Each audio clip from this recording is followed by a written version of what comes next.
Galera, saíram mais episódios de seu amigão da vizinhança, Homem-Aranha, e com eles vieram mais uma pá de absurdos. Por isso eu trouxe mais 8 erros dessa animação woke, que faz She-Hulk parecer uma obra-prima. Confira.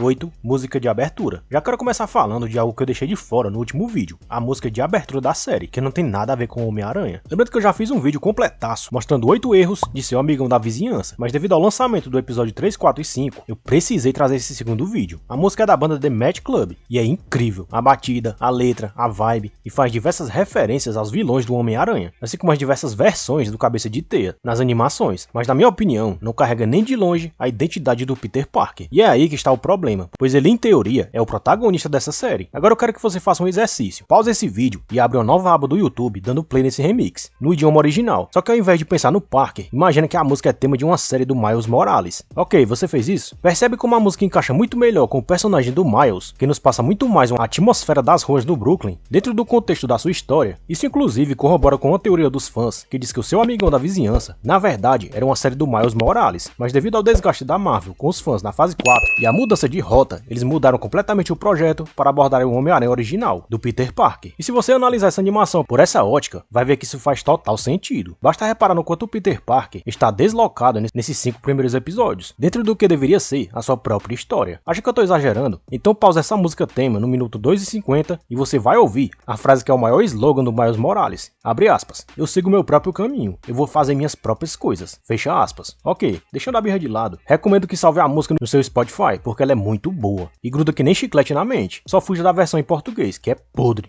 7. Peter Parker burro. Pode pegar qualquer lista de personagens terráqueos mais inteligentes da Marvel e o Peter Parker vai sempre estar no top 10, sendo reconhecido por mentes brilhantes como Tony Stark, Fera e até o Reed Richards. Inclusive essa inteligência é crucial depois que ele ganha o sentido aranha, já que essa habilidade faz ele sair das situações mais difíceis pensando rapidamente no melhor curso de ação possível. O problema é que seu amigão da vizinhança mostra um Peter Parker que, além de bobão, não faz jus a esse status de mente brilhante que ele tem nas HQs. Existem várias cenas que comprovam essa burrice, mas a que mais deixa isso explícito é uma que acontece logo no comecinho do episódio 3, onde ele é confrontado pelo Norman Osborn, que tinha acabado de descobrir a sua identidade secreta. Na cena, o empresário chama Parker na sua sala e diz que tinha visto ele vestindo a fantasia, que aliás é ridícula, do Homem-Aranha. E como nossa protagonista responde a isso, dizendo que aquilo devia ser uma pegadinha feita pelos funcionários de Norman. Meu Deus! E não é como se ele tivesse que responder na hora e tivesse soltado essa pérola, pois ele fala isso em um jantar organizado pelo bilionário no dia seguinte. E depois de dizer que tinha pensado muito sobre isso, ele podia ter dito, sei lá, que gostava de se fantasiar de Homem-Aranha, que seu rosto tinha sido roubado por um vilão, que tinha desenvolvido as teias e o uniforme do herói, que era seu amigo, que estava só testando elas, ou qualquer outra desculpa, cara. O pior é que o Norman fala que aquelas imagens eram do seu sistema pessoal de segurança, e mesmo assim, o maluco ainda insiste na história da pegadinha. Sério, isso aí é cuspir na cara da audiência. Pra mim, pelo menos falando por esses 5 episódios lançados, o Peter Parker dessa animação não faz nenhum jus aos prêmios que ele recebeu e que vimos na casa dele. 6. Peter Parker vs Homem-Aranha. Outra coisa que faz falta nessa animação é aquele dilema clássico do Peter Parker vs Homem-Aranha, que enfatiza bem como a vida civil do Peter é destruída depois que ele passa a agir como um vigilante. Ele passa a mentir para as pessoas toda hora para proteger o seu segredo, passa a aparecer todo detonado depois das lutas contra os vilões, a ponto das pessoas acharem que ele tá metido em coisa errada, perde a credibilidade na escola e nos estágios que faz, se afasta das pessoas que mais ama com medo de receber retaliação dos vilões. Ou seja, depois que ele vira o Homem-Aranha, ele sente o peso do que é ter uma vida dupla, enquanto que o Peter Parker, civil, fica completamente negligenciado. Só que o máximo disso que o seu amigão da vizinhança conseguiu trazer foi o lance do Peter Parker chegar atrasado nos lugares. Fala sério. Você fala que eles perderam outra oportunidade, que foi a de aprofundar a responsabilidade que o Peter tem em vestir o manto do herói. Por exemplo, o personagem sempre passou necessidade de grana, e mesmo assim, ele nunca sequer pensou em usar o Homem-Aranha para tirar vantagem ou afanar algum bem de alguém. Agora imagina a amiga lesbi do Peter nessa animação, que odeia bilionários, ganhando os mesmos poderes. Será que ela teria o mesmo altruísmo? Já responde aí nos comentários.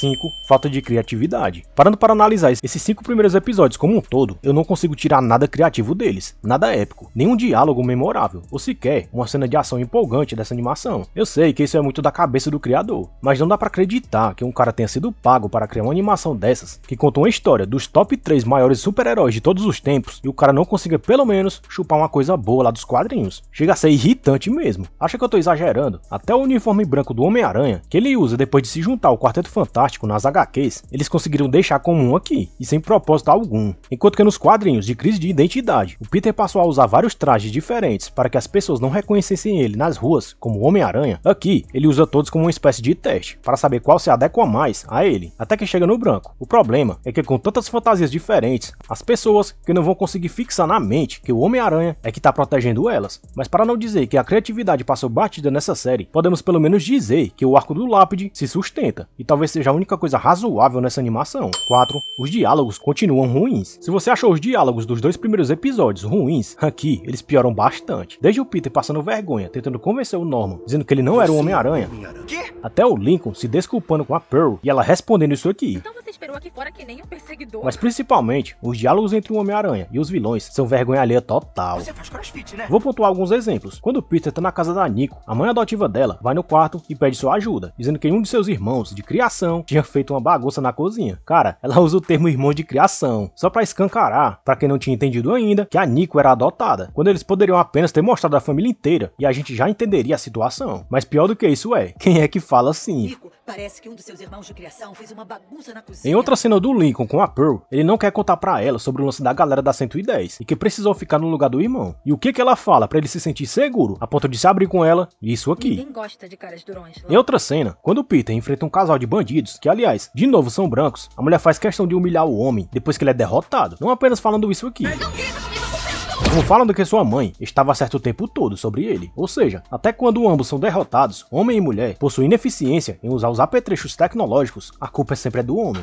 A minha mãe tava certa sobre você. O problema é que daí pra frente existem diálogos muito piores, que eu não vou mencionar agora, porque eu vou ter que voltar nisso no final desse vídeo. 3 vilões desconstruídos: Norman, Lápide, Harry, Lagartixa, quer dizer, Lagarto, Rhino, Camaleão e finalmente o Dr. Octopus. Quase todos os vilões do Homem-Aranha foram modificados nessa animação, os seus gêneros, as etnias e até as motivações. Tudo mudou, sem falar que muitos deles foram reduzidos a meros capangas de uma gangue pé de chinelo qualquer. O Norman, como a gente sabe, incorporou Tony Stark e passou a ser o mentor bonzinho do Peter. O Rhino virou só o cara da van. O Dimitri, alguém que ninguém leva a sério. O Harry é um desocupado que não faz nada além de torrar a fortuna do pai. O Lápide não é mais albino e ganhou esse nome porque derrubou um cara em uma briga. Entendeu? Enterrou o cara no chão, cara.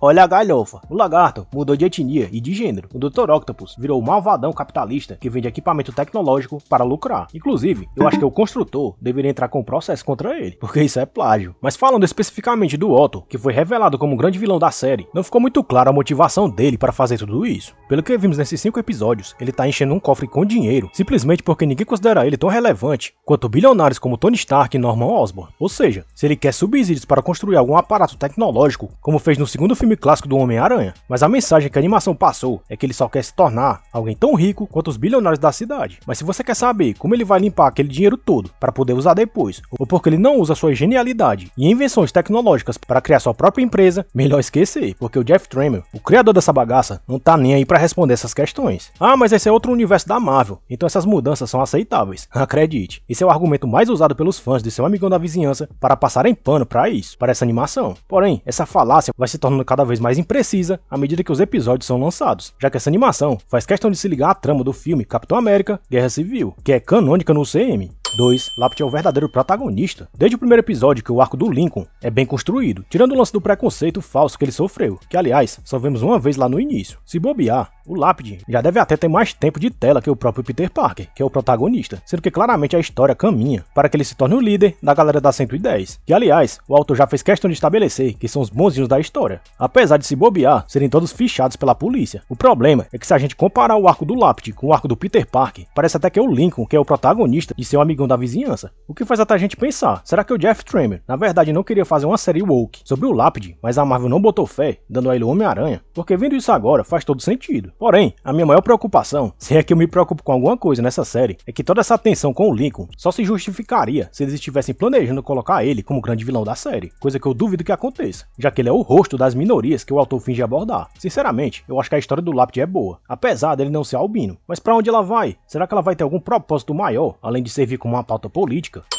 Nico Minoru. Por último, mas não menos importante, temos a definição do que é essa animação: chata, militante e um verdadeiro destilador ambulante de ódio gratuito. E todas essas características estão presentes na personagem da Nico Minoru, uma socialista de apartamento que odeia bilionários e destila inveja até para o seu próprio amigo, o Peter. Como se não bastasse incentivar o protagonista a sair de um emprego que ele conseguiu por puro mérito e que ajuda a pagar as contas de casa, simplesmente porque o seu empregador é um bilionário, que segundo ela, são a praga desse mundo, a Nico fica chateadinha porque o Harry, filho do Norman, dá uma carona para o Peter até a escola. E se prepara, meu amigo, porque é agora que vem a pá de merda. Porque ela entra em uma noia, dando a entender que o Harry era o filho do magnata, que era uma estrela, mas que no futuro acabaria entrando para a política, e assim, acabaria com a economia de um país. Olha só. Ele é herdeiro de um grande magnata, cara. Isso quer dizer que ele com certeza vai seguir carreira política daqui a 20 anos. E é claro que ele vai ganhar, e a economia vai quebrar, vai todo mundo ficar agitado e eu vou ter que me juntar à revolução contra Só ele. que pra bom entendedor, meia palavra basta. Isso na verdade foi uma alfinetada no Donald Trump, que segundo o autor, incapaz de não levar a política para dentro de uma obra sua, acha que o presidente americano implodiu a economia americana em seu primeiro mandato. O que parando pra analisar, não é verdade. Só que pra mim, a pior coisa da Nico é que ela é uma amiga extremamente tóxica. E sinceramente, eu não sei o que essa animação quer com essa personagem, porque não fica claro se ela gosta do Peter, o que não faz sentido nenhum, já que a animação já estabeleceu lá atrás que ela é lésbica, se ela sente inveja dele, ou se ela só gosta de militar a cada minuto mesmo. Em outra fala absurda dela, a Minoru fala que não suportava o Tony Stark por ele ser bilionário. E como ela mesmo diz nos primeiros episódios, segundo a cabeça oca dela, não tem como uma pessoa ter tanto dinheiro assim se não for explorando os outros ou fazendo coisa errada. Inclusive uma clara alfinetada ao Elon Musk, que já é tido como bigodista máximo por essa turma. Nico fala que o Homem de Ferro não prestava, mas o Capitão América não estava totalmente certo sobre o Tratado de Sokovia, pois o correto seria regulamentar os super-heróis mesmo. Lembrando que essa animação se passa logo depois dos acontecimentos do filme Capitão América Guerra Civil, que teve toda aquela treta do Homem de Ferro, que era a favor de registrar os super-heróis, enquanto o Steve Rogers era contra. E como essa galera militante adora regulamentar e taxar tudo, é claro que a Nico seria a favor do controle pesado da mão do Estado. Inclusive ela fala isso, que não é certo que fantasiados saiam por aí espancando pessoas. Nessa hora, eu não pude deixar de notar que isso é uma crítica direta ao Batman, que recentemente virou bigodista na boca dessa galera, simplesmente por continuar fazendo o que ele sempre fez, fazer carne moída das vítimas da sociedade que eles tanto gostam de defender. Eu só fico imaginando como essa militante vai reagir quando descobrir que o seu melhor amigo é um desses fantasiados que ela odeia tanto. Será que ela vai tentar cancelar ele? Ou vai rever todo o seu pensamento? Fica aí a dúvida. Enfim, a Nico Minoru é a representação perfeita dessa série, que a cada novo episódio faz questão de mostrar todo o seu preconceito nojento, discurso de ódio e pensamento raso a respeito da própria realidade. Curtiu o vídeo? Então compartilha com todo mundo que também gosta do Homem-Aranha, como ele é. E obrigado por ter me assistido até aqui.